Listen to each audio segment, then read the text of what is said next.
Hey everyone, welcome back to another episode of the Saloon Podcast. I'm your host Mirage, / Knock, whatever, and I'm joined, as usual, by my co-host Burner, and my other co-host, Melosony. Yo. It's almost like a mainstay at this point. You might as well be.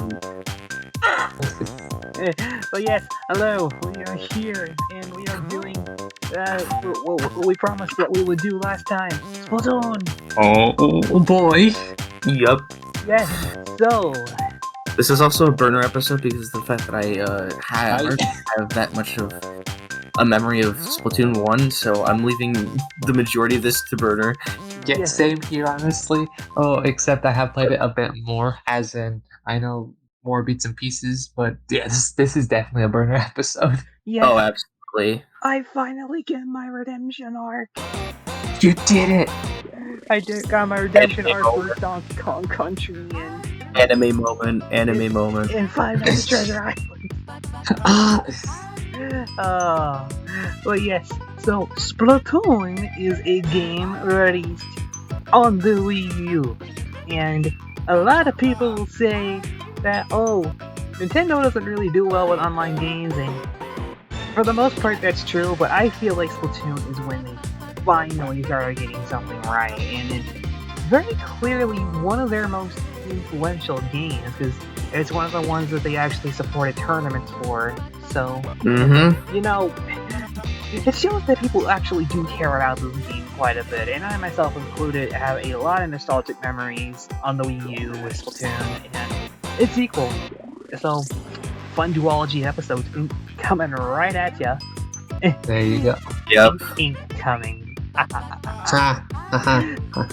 That's the theme song too. But anywho, let's go into the story. So, there's a group of creatures called the Octarians, and they have stolen Inkopolis' great Zapfish, its main source of power. So, you as a lowly agent meet up with this old man after going through a manhole. I know, sounds weird, but it's actually kinda cool.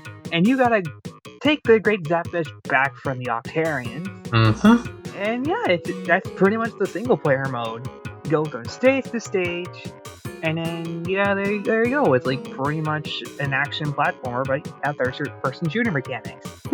Yeah, which is like very like interesting actually, because it's like a very weird. Granted, it has been done before, but not by like the Nintendo standards. Specifically, it's like one of their first shooters. Oh yeah. It. Oh man. Splatoon. If you don't include Duck Hunt, and this is technically their first ever shooter, as in like using. Well, of course, it's not using bullets; it's using ink. But It's also like the first third-person shooter we've actually seen. right, well, yeah, And well, technically, I mean, there are games where you can sort of swap between first and third person, but I'm not counting those. and plus, I don't think there has been a Nintendo game that's had a third-person shooter before, unless that actually. I don't want involves it shooter with- at all. Well, Metroid Prime, but you know, Okay, yeah, but I mean more like as. a platformer But, like, shooter, kinda. Yeah, in that case, then yeah, it's not. I don't really even. done before. Yeah, I don't even count Metroid because, like, while Prime was for a while, I don't count Metroid because of the fact that it wasn't consistently a first-person shooter. Yeah, so And it was like a 2D side-scrolling platformer shooter. It was like a, Metroidvania, because that's what it established. Metroidvania. But, you know, Anyway, it's all getting off topic. yes, we are getting very off topic, but yeah, it's one of the first Nintendo games that influenced so much of what Nintendo's online systems would be. Because it's one of the first Nintendo games that are again focused on the online. But Yeah. there is a single player, if you ever know, or it's exclusive, and just want to be by yourself. But why would you? Yeah, uh, but speaking of that, we should probably go ahead and get into this game's gameplay. So, essentially, you're a Squid kid. Yeah, and Are you Squid? Or are you a kid? you're a kid, you're a squid, you're a kid, you're a squid. I'm not gonna sing the whole song. What tune? Yes. Isn't the song just the same words over and over again? Yes. Okay, then in You're a that case, kid now. You're a squid now. You're a kid. You're a squid. It's repeated for 15 minutes. Anyway. Repeat ad nauseum. Yeah. As kid form, you have access to a wide variety of weapons, from shooter weapons to rollers to chargers to rushes to blasters to paint buckets to machine guns. Yes. all there. The king's all here. Yes, da na na na na na na na. Okay. I await the day we do an ultimate episode. Oh god. That'll be interesting. But your main goal during gameplay is very simple. Each of the weapons has their own distinct properties. The shooter weapons let you just shoot regular bullets. The chargers let you charge up a shot and they can do a great amount of damage at long range, but has no rapid fire. And the rollers allow you to fling and do a very strong swing in front of you, but nowhere else. And if you hold the button down while running, you can also cover the floor as you go, which makes rollers some of the better weapons in the game. Yeah. You can also run people over with it and probably do an instant kill.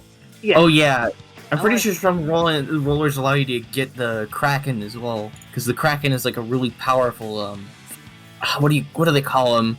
Yeah, specials, but we'll cover them in a minute. Yeah. So yeah, each weapon kit has a variety of different things about them. They have a main weapon, a sub, and a special. So let's go ahead and cover the Splattershot, just for the sake of an example. Its sub is the Burst Bomb, which is an instant detonation bomb that doesn't do a lot of damage, but is great for mobility and for picking off targets that have already been damaged. And its special is Burst Bomb Rush, which allows continuous use of burst bombs for a set amount of time. Each weapon has a different sub and special. So, like for example, for sake of example, a Crack-On Splat Roller is a weapon that, well, doesn't have a lot of firepower behind it. It also has a bit of added utility. For example, the Squid Beacon allows you or a teammate to jump to that specific point as long as the beacon is still active.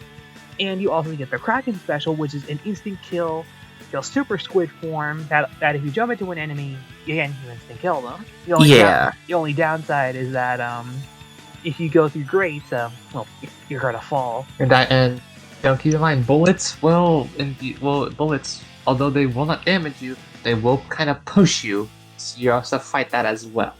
Yeah. If you're the Kraken, because you can't get pushed. Yeah. So Krakens don't really like shooter weapons all that much, and they don't really like stages like Bluefin Depot. So. Oh. But that isn't to say that each weapon is balanced and isn't balanced in their own right. They are. In fact, I'd say the balancing in Splatoon 1 is actually better than 2, if I were to be frank. But we'll cover a few gripes I have with that game another day. But as it stands, though, the balancing of Splatoon 1 is pretty solid. But we're just scratching the surface as of the customization in this game. And by customization, I mean that you can dress your character up in different types of clothing, and there actually are gameplay benefits to that. Each piece of gear has its own specific ability required to it. Some hats let you have an opening gambit, which allows you to at 30 seconds you get boosted swim speed and running speed, or the opposite effect, the last-ditch effort for the last 30 seconds of a battle. Pretty useful, all things considered, although I think opening gambit is a better ability. Abilities like tenacity, which allow you to gain special charge while most of your team members are dead. So it was really good for charger weapons. Oh yeah. And there's you can just kit your gear set at any point that you want, and it also helps that you can also have sub abilities on top of that. So I prefer the system in 2, where you can have ability chunks and set them on your weapons as you please. But in Splatoon 1, you had to get all of your ability chunks through roulette, and there was no way around that. So if you have pure sets, be lucky. Yeah, and I believe if you just buy them in the shop normally for the first time, are they always going to be the same, or will they always be different with different stats? No. Every time that if you have a weapon, if you have a piece of gear, you have that gear for life. There is no way you can buy another one. Right. I'm saying if you start out, like, say for example, one of them has like a sub swim speed, like just off the bat. Is there like anytime you open up a different save and you try buying it again, we'll have a different one? Yes. Each weapon roulette is different. Okay. So you can have, like, if you have a squid hat that has all swim speed, but you can also have, but if you have load another save, you can have all damage up. Okay, that brings up a lot. Okay. Yeah, because like speaking of being lucky, yeah, in the first game you had a roulette system, and you basically all those three could either be very good or very bad. It's just random. Yeah. Oh, wait, a roulette system. Isn't that? I forgot. Yeah, It's been such a long time since I played the game. Yeah, that's how you get sub abilities through, and you try to re-roll them using a piece of currency called Super Sneeze Cells, or the money that you earn in matches. Yep. Oh, that's right. Yeah, I remember now. And speaking of, Like for example, you can get three damage ups. Let's go. yeah, his 3 sub abilities essentially is the same as 1 main ability. Wow. So yeah, it's a pretty balanced in your favor because you had to deal with the roulette. But and I'll talk about my my improvements and my gripes with the system too. But we'll cover that another day. But anywho, we brought up the multiplayer. That's the reason why most people play this game. The online. That is completely true. Yes, no doubt. The main mode is Turf War, and your goal is to work with your team to cover as much turf as you can, using all of your weapons at your disposal and using a good sense of teamwork. It's a pretty fun time. Yeah, Turf War is the one where you have to make sure that you clear the entirety of the area, right, with your own ink? Yes, that's the one. Yep. Alright, yeah, I remember that one. And, in interest of keeping things fresh, there's also different modes aside from that. Well, once you get to you have to wait until you get to level 10 in order to play them, which the game came out in 2015, and it's been about 6 years since the original game came out. I'd imagine that most people, unless they just bought the game for the first time in 2021, I imagine that they probably will have access to Rain still. But, yeah, there are 3 different modes that you can play: Splat Zone, Tower Control, and Rainmaker. Tower Control is a mode where you have to ride a tower to the opponent's goal. Your main source of it. Okay, that's how you win that game mode. You're constantly battling for the tower, and if one member from each team is on the tower, it just straight up goes nowhere, and you have to it's like a constant fight. So that's neat. Who will win? Who will win on the tower? 2-1 fight. Rainmaker is essentially the same idea, only you have to carry a koi-looking thing, which essentially is an actual Rainmaker, because Japanese culture is cool and stuff. And with this thing, it's actually its own weapon in and of itself. If you charge it up, you do a super powerful vortex, and it's it's so cool.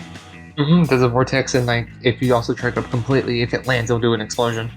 Yeah, and it will always, but yeah, this mode is all about working with your team, because once you have the Rainmaker, a target is on your face, so... A target is on you, you also get to see a countdown of how much they need to get there left, and you're also a lot slower too, so...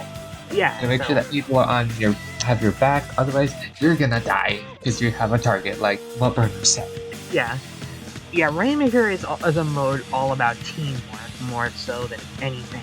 A real super power of people. Sorry, it's Sonic Heroes. Okay, sorry. Anyway. And the other mode is Splat Zones, where it's essentially Turf War, but you have to concentrate everything onto one specific space, and you have to make sure that your team has the enemy inked in that little square for the countdown remaining. Count down all the way from 100 and you get a knockout. And here's the thing though, if you're, for example, let's say you have your spot zone covered if the opposite team gets it and gets that splat zone, you have a penalty timer showing that you have this much left before you have to wait this long when it's covered before it actually starts ticking down again. Yeah. Oh. So it punishes you for doing bad. Yeah, and so it's pretty balanced in both regards, and all three of the rank modes in the first game are very balanced, and they're actually more fun than Turf War in the original game, to be honest. It's pretty great. Yeah. And yeah, the game was constantly updated with new weapons, like, during this time. Like, and as much as people complain, like, oh, free DLC, you know, it's become a problem with modern Nintendo games that it has started with Splatoon. But I'd argue that it works better for Splatoon. Like, granted, it's not going to release as a complete game, but because it was being pushed as a competitive shooter, it doesn't mean that, you know, everything still needs to be balanced and stuff like that. So, and yeah, it's a way to have the game keep its longevity. Yeah, that's true. So I do hope that they don't do that in Splatoon 3. Oh no, they don't. Yeah, I hope not. If they do, I'm suing. What? No, I'm kidding. Oh god, imagine suing Nintendo. We're already dodging the Nintendo ninjas every single day. Yeah, suing Nintendo is just not gonna work. Sorry. we're getting off point here, but yeah, there's just a lot to go over. Like, you know, if you can customize your weapons however that you customize your gear, if you can choose any of the weapons that you want, it doesn't matter. So if you use the Luna Blaster, I am personally going to throw a salt shaker above your head. Arrow spray. But yeah, it's pretty cool what Splatoon was able to do. Like, and had it been like near the Wii U's launch, I imagine that it would have been a killer title. But it released pretty late for its life, and while the game is still great, it didn't really help the Wii U's sales, unfortunately. And yeah, unfortunate as it is, it's thankfully like some people who had a Wii U did get the game, and it is a blast. Yeah, and it became one of Nintendo's more recognizable franchises as a result. That usually almost never happens for one-off games like that. They tried it again with ARMS, and it did not take off. The only thing, because I actually have played ARMS, and while it is a good game, it just doesn't have the staying power that Splatoon does, even though... and it doesn't really help that Min Min isn't exactly a fun character for an Ultimate, so don't nab me. I can see what you mean, but yeah, it's like one of the few games that people liked it so much that, you know what, they made a sequel out of it, and same way goes for second game to the third. Yeah, and again, Splatoon as a whole, like series as a whole, it's a really interesting series when you look back into it. Yeah, because the lore in this series is actually more deeper than you might think. If you go out of your way in the main levels to search for the sunken scrolls in both 1 and 2, you'll find a lot of information, and it's really, really interesting. Right, and it's like seeing like it's like showing like stuff like happened like before the Great War, which is that's right, the Great War.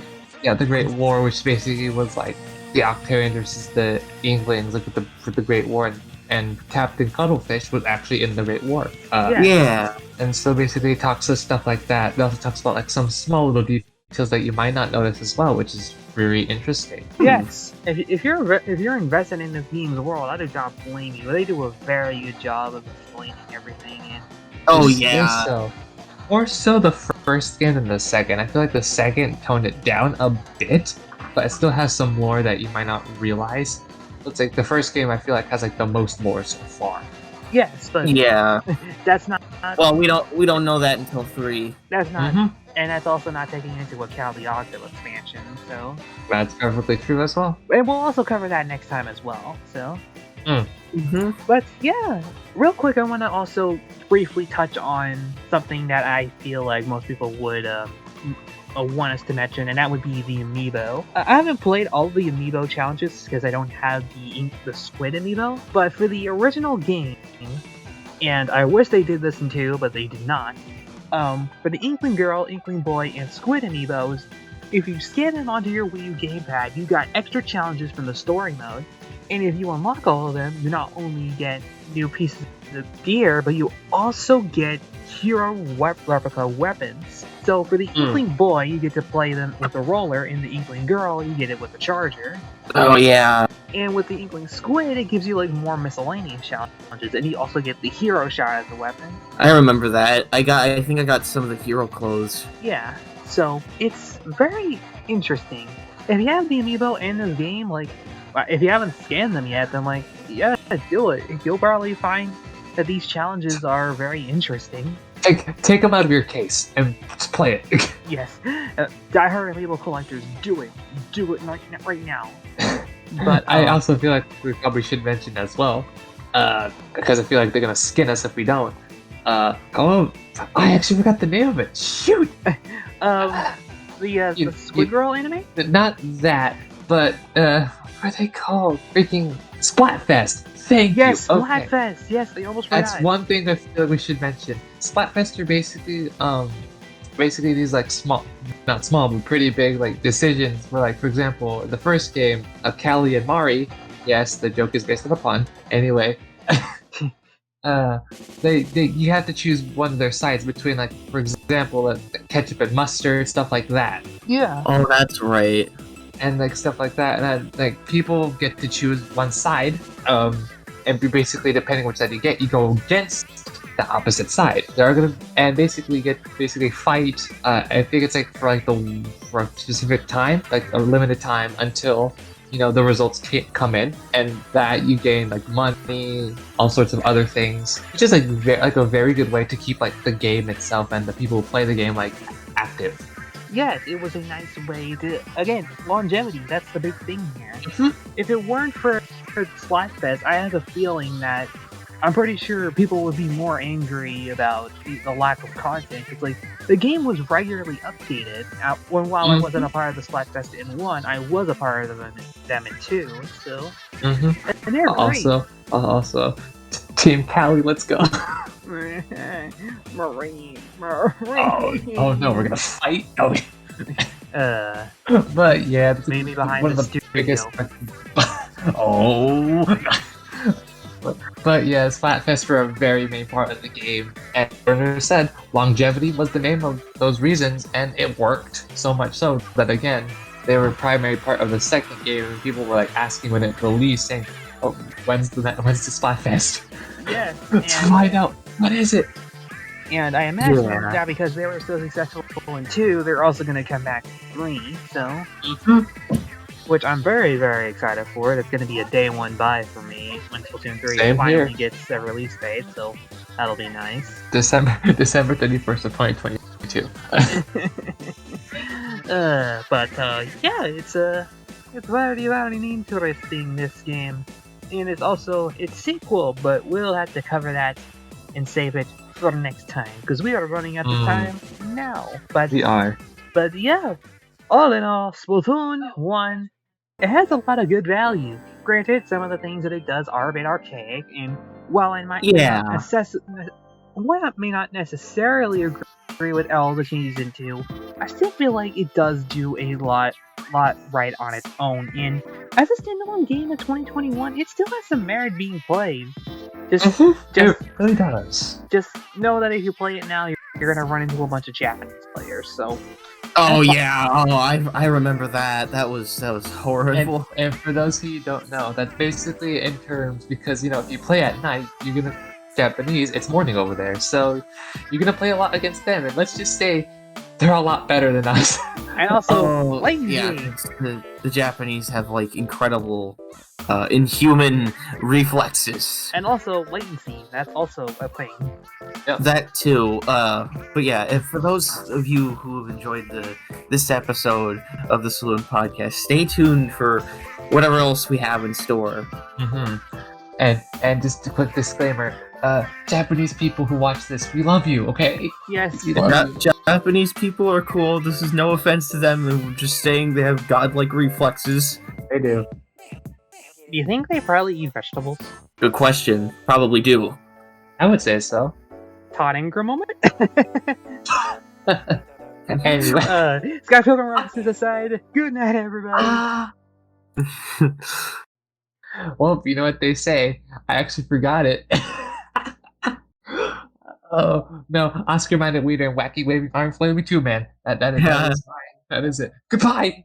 Ah.